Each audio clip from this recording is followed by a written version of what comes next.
जय जिजाऊ. मी इंदू गायकवाड. हिरकणी बुरुज माझं साम्राज्य या बुरुजावर आपलं स्वागत करत आहे. आजचा वेगळा विषय आहे, तो आहे दिव्यांग विद्यार्थ्यांच्या आईवडिलांच्या बाबतीतला. तर हा विषय वेगळा आहे कारण हे विद्यार्थी वेगळे आहेत. त्यांचं शारीरिक अपंगत्व, मानसिक अपंगत्व हे किती आईवडिलांना भोगावं लागतं आणि त्याला सामोरं दररोजच त्यांना जावं लागतं. वेगवेगळ्या पद्धतीने त्यांना त्या मुलांचा सांभाळ करावा लागतो. त्यांची मानसिकता जपावी लागते, त्यांचं आरोग्य जपावं लागतं, त्यांचं शिक्षण जपावं लागतं, त्यांचं आर्थिक सामाजिक आरोग्य सारंच काही जपावं लागतं आणि त्यांना एका वेगळ्या गोष्टींना सामोरं जावं लागतं. जे सर्वसाधारण विद्यार्थी आहेत त्यांच्या पालकांचं वेगळं काम आणि या खास अशा दिव्यांग मुलामुलींच्या पालकांचं एक वेगळं काम असतं. तर यामधला फरक हा खूप फरक आहे. त्याच्यातले जर बारीक सारीक कांगोरे जर पाहिले तर त्या प्रत्येक गोष्टींमधली ताकद ही एक उच्च दर्जाची ताकद या दिव्यांग मुलामुलींच्या आईवडिलांमध्ये असते आणि ती जी ताकद जी असते आणि ती ऊर्जा जी असते तर ती या सर्वसाधारण मुलांना जसं सांभाळ करतात त्यांचे आईवडील तर त्याच्यापेक्षा एक वेगळी आणि वेगळी दिशा, वेगळा प्रवाह, वेगळी ऊर्जा या सर्वांना एकत्रितरित्या करून एक मजबूत आंतरिक ऊर्जा एक साठवून आणि त्याला मग त्या मुलांना सांभाळावं लागतं अशा आईवडिलांना. तर सर्वसाधारण मुलं काय म्हणतात की आईवडील काय करतात आपल्यासाठी, आम्हाला हे देत नाही, ते देत नाही, सारखे आम्हाला बोलतच असतात, आम्हाला चांगला क्लास नाही लावत, आम्हाला पाहिजे ते कपडा लत्ता काही जे खर्च पाणी तोरलं देतच नाही, आम्हाला मोबाईलच देत नाही, आम्हाला कुठं सहलीला पाठवत नाही, आम्हाला हे देत नाही, आम्हाला ते देत नाही आणि असंच करतात तसंच करतात आम्हाला आणि आमच्यामध्ये भेदभाव करतात. मोठ्यालाच काय पाहिजे असेल ते त्याला देतात, धाकट्याला देत नाही किंवा मग त्याचेच लाड करतात, माझे करत नाही. अशा कुठल्याही किरकोळ कारणांवरून सुद्धा मुलांमध्ये मतभेद असतात आणि ते आईला आणि वडिलांना बोलत असतात की हे आम्हाला हे देत नाही, ते आम्हाला ते करत नाही, म्हणजे आई वडील फक्त जन्म देतात, बाकीचं आम्हाला काही करत नाही. तर ह्या सर्रास तक्रारी या सर्वसाधारण मुलामुलींच्या बाबतीमध्ये त्या पालकांच्या बाबतीमध्ये ते करत असतात. म्हणजे आरोप हे जास्ती करून आईवडिलांवरती देत असतात, त्यांना दोष देत असतात. परंतु हे जे दिव्यांग मुलं मुली आहेत, हे जे विद्यार्थी आहेत, तर त्या विद्यार्थ्यांनी काय करावं? त्यांना तर आता मानसिक जे आहे अपंगत्व आलेलं की जे मंदबुद्धी आहेत त्यांना काहीच कळत नाही. शाळा, कॉलेज, अभ्यास, त्या आजूबाजूचं सामाजिक भान हे काहीच नसतं आणि आईवडील जे त्यांना शिक्षणाच्या प्रवाहामध्ये आणतात, त्यांना मार्गस्थ करतात, मदत करतात त्यांना आणि सर्व प्रकारची जबाबदारी ते घेतात. पण त्याची समजसुद्धा त्या विद्यार्थ्यांना नसते. त्या मुलामुलींना हे पण कळत नाही की आपण करतोय काय, आपले आईवडील आपल्यासाठी करतात काय. त्यामुळे ते तर काही तक्रारी वगैरे करतच नाही आणि आईवडीलही तक्रारी करत नाही कारण आईवडिलांनी पण ती सत्य परिस्थिती, त्या मुलाचं ते अपंगत्व स्वीकारलेलं असतं, त्याला ते फेस करत असतात, त्यांनी जन्म दिलेला असतो म्हणून ते त्या पद्धतीने त्या मुलांना वागवत असतात, सांभाळत असतात.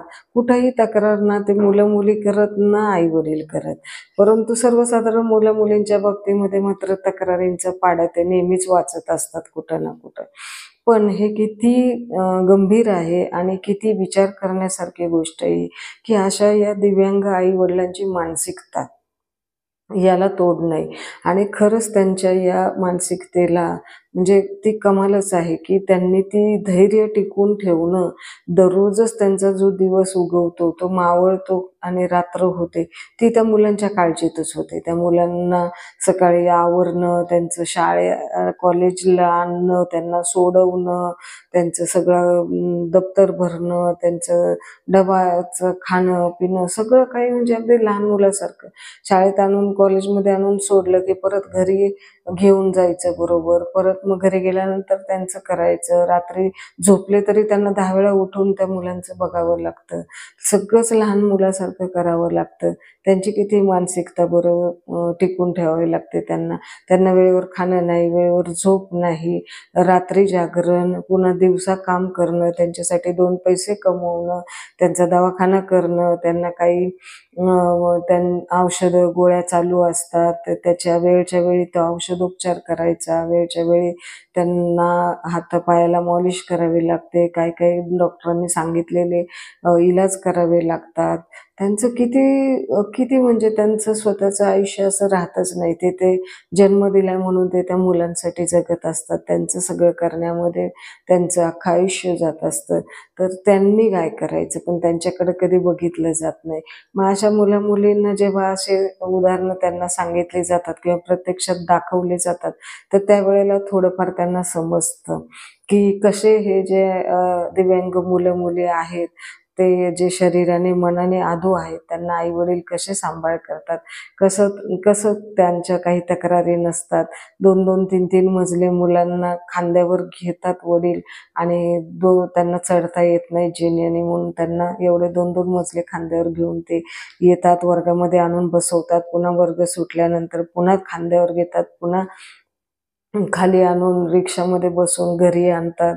घरी आल्यानंतर पुन्हा तसंच. तर हे जे कष्ट, मेहनत ही काही 1 अन् 2 दिवसाची नाही ना.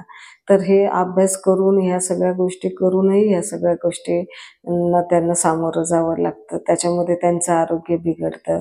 त्यांना पैसा-पाणी कमी पडतो. परंतु इथं त्यांना त्या मुलांसाठी बरं त्यांचं भविष्य काय असतं? त्यांना काय माहीत असतं, की ही मुलं आता मोठी झाल्यावर नोकऱ्या करणार आहेत आणि आपल्याला कमवून देणार आहेत आणि मग आपण सुखाने राहणार आहोत.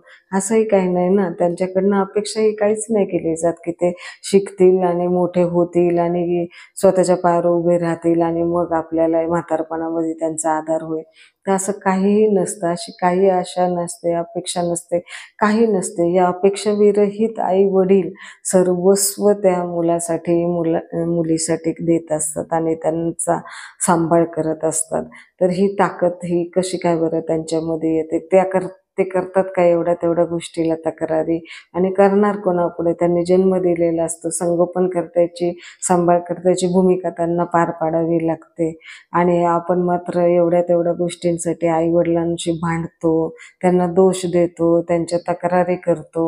तर हे सगळं जे काही करता येईल ते करतो आई-वडिलांच्या बाबतीत. कधी विचार करतो का, की जे आई-वडील असे आहेत, ज्यांची मुलं अशी आहेत, ते आई-वडील कसे करत असतील? ते कसे सांभाळत असतील? त्यांची मानसिकता काय असेल? त्यांचं आयुष्य ते काय जगत असतील? तर असं उघड्या डोळ्यांनी सगळं समाजाकडे बघितलं पाहिजे. आजूबाजूला शाळा कॉलेजमध्ये असे जे अंध, अपंग मुलं-मुली असतात, विद्यार्थी शिक्षणासाठी येतात, कामधंदा काहीतरी मिळवावं, काहीतरी करावं, पुढं जावं, काहीतरी प्रगती करावी यासाठी धडपड करत असतात. त्यांचे आई-वडील त्यांना तिथपर्यंत आणून पोहोचवतात. त्यांची काळजी घेतात, त्यांना लहानचं मोठं करतात आणि त्यांना योग्य दिशेने कुठेतरी काहीतरी त्यांचं आयुष्य जगावं म्हणून प्रवाही ठेवतात. तर त्या धडपडीकडे बघितलं पाहिजे. तक्रारीच वाचत बसायच्या नाही, तक्रारींचाच पाडा करत बसायचा नाही. तर उघड्या डोळ्याला हे दिसतं आणि कुठल्याही शाळा कॉलेजमध्ये असे दिव्यांग मुलं-मुली आहेतच. कधी त्यांचा अभ्यास करा, कधी त्यांच्याकडे वळून बघा, कधी त्यांच्या आई-वडिलांना भेटा, त्यांच्याशी 2 शब्द बोला प्रेमाने, माहिती करून घ्या. त्यांना पण बरं वाटतं ज्यावेळेला असं कोणी विचारपूस करतं किंवा आस्थेने चौकशी करतं किंवा मदत करतं कुठल्या गोष्टीला, लक्ष ठेवतात आपल्या मुलांवर. ते असं जर त्यांनाही दिसलं तर ते पण एक मनमोकळे करायला त्यांना सुद्धा एक संधी तुम्ही देऊ शकता, की त्यांना बोलतं करा, त्यांच्याशी जास्तीत जास्त मिसळा, बोला आणि जाणून घ्या ना त्यांचे प्रॉब्लेम्स, कसं ते फेस करतात आणि मग त्यावेळेला तुमच्या ज्या तक्रारी आहेत त्या तुम्हाला काही वाटणार नाही. मग तुम्हाला समजेल, की किती महत्त्व आहे. आपण चांगले धट्टे-कट्टे आहोत. आपल्याला निसर्गाने सगळे अवयव दिलेले आहेत. कुठं कमतरता ठेवलेली नाहीये. आपल्याला कुठं लुळं-पांगळं केलेलं नाहीये. आपल्याला चांगली दृष्टी दिलेली आहे आणि तरीसुद्धा आपण मात्र कमजोर स्वतःला समजतो आणि आई-वडिलांवरती अवलंबून राहतो. आपण आई-वडिलांना पुढं त्यांची सेवा करायची, त्यांना मदत करायची, त्यांना सेवा द्यायच्या, समाधान द्यायचं, तर आपण मात्र आत्ताच त्यांच्याकडनं सर्व गोष्टींची अपेक्षा करतो. पैसा आणि काम करून घेणं त्यांच्याकडनं, त्यांना त्रास देणं, त्यांना मानसिक त्रास देणं, सर्वच गोष्टी करण्याकडं कल वाढलेला असतो आपल्याला.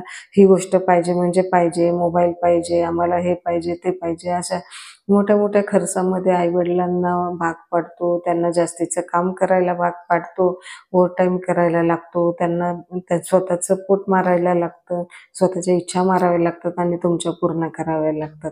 तुम्हाला पाहिजे ती वस्तू शिक्षणासाठी कमी पडू नये म्हणून ते राबत असतात. तर त्यांच्या मानसिकतेचा पण विचार करा.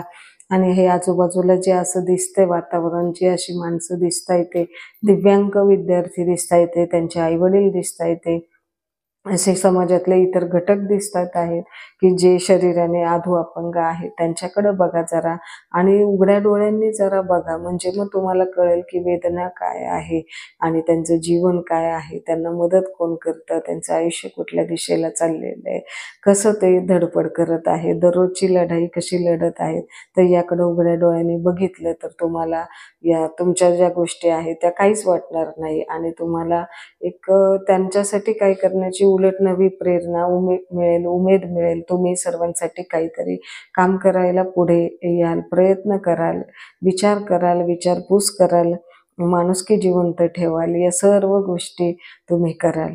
तर असं करू नका. स्वतःच्याच गरजा, स्वतःचाच स्वार्थ, स्वतःच्याच तक्रारी, स्वतःलाच सगळं पाहिजे, या सगळ्या गोष्टीतून बाहेर पडा आणि समाजाकडे विशाल दृष्टिकोनातून बघा. या घटकांकडे बघा, दुर्बल, अपंग, अधू या घटकांकडे बघा, या माणसांकडे बघा. या सामाजिक बदल जो आहे या मानसिक स्तरावरचा, की त्यांचा प्रवाह कुठला, आपला प्रवाह कुठला, आपण जातोय कुठल्या दिशेने, तर ह्या सर्वांकडे एक चौकस नजरेने उघड्या डोळ्यांनी बघायला शिका.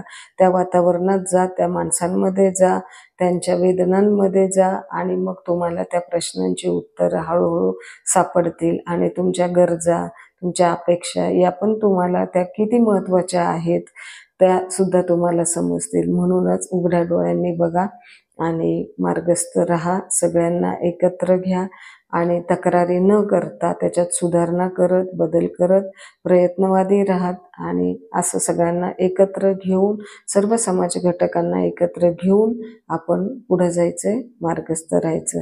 तर आज आणि आत्तापासून या गोष्टीवर विचार करा आणि पुढे मार्गस्थ व्हा.